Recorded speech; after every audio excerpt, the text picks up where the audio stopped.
Cierra Ortega, who got booted from Love Island United States edition on Sunday, apologizes for unknowingly previously using Asian racial slur.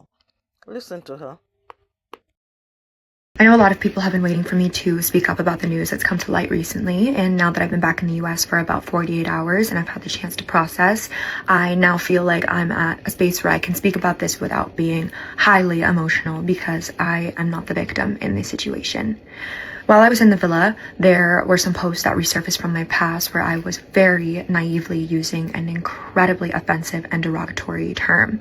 And before I get into the details, I want to first start by addressing not just anyone that I have hurt or deeply offended, but most importantly, the entire Asian community. I am deeply, truly, honestly so sorry. I had no idea that the word held as much pain, as much harm, and came with the history that it did, or I never would have used it. I had no ill intention when I was using it, but that's absolutely no excuse because intent doesn't excuse ignorance. It just doesn't.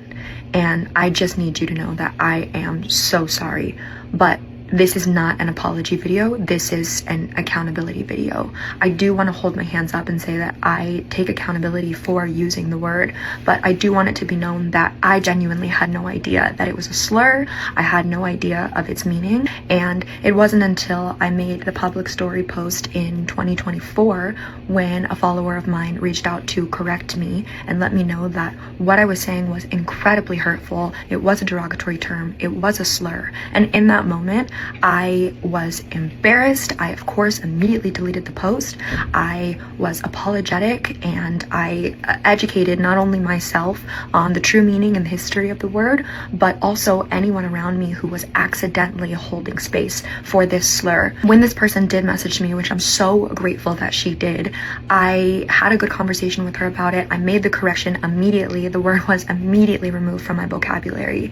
And I think right now there are tons of things floating around, different screenshots with different timestamps, and fueling this narrative that I sort of doubled down once people tried to correct me and was like, oh, like, I don't know, I'm still gonna use it, but that was not the case. Like, the truth is that in that moment, the lesson was learned, the word was removed, and it was a true learning moment for me. And I think since that moment, I've done so much growing as an individual, and I've tried my best to educate others who might be accidentally holding space for these types of words that could be offensive in their vocabulary.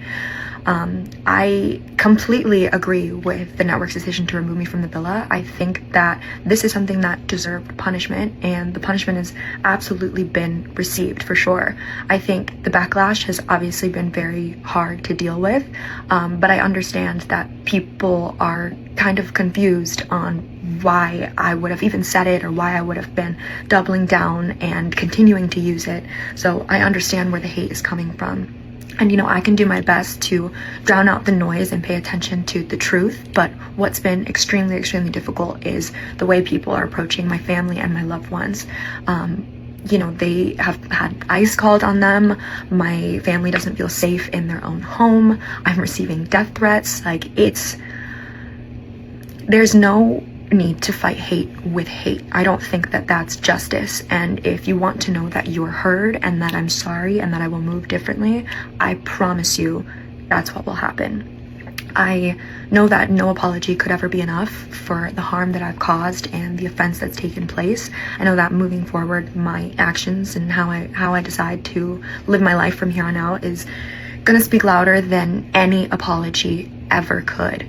But I do need it to be known that I am sorry and I did mean no harm, and hopefully there are people out there that can use my mistake as a learning moment, and to just be better, because that's what I'm gonna do. I'm gonna take today and tomorrow and I'm gonna take strides to be better. And all I can ask for is, even if you won't give me forgiveness, if you can just allow me to grow with grace. And hopefully, instead of sitting here and trying to convince you that I am this amazing person who spreads light in the world and celebrates cultures and dynamics and backgrounds, then one day you can see that from me. I'm deeply sorry again, and I thank anyone who's listening. I think she sounds genuine. What do you think? Everybody deserves a second chance.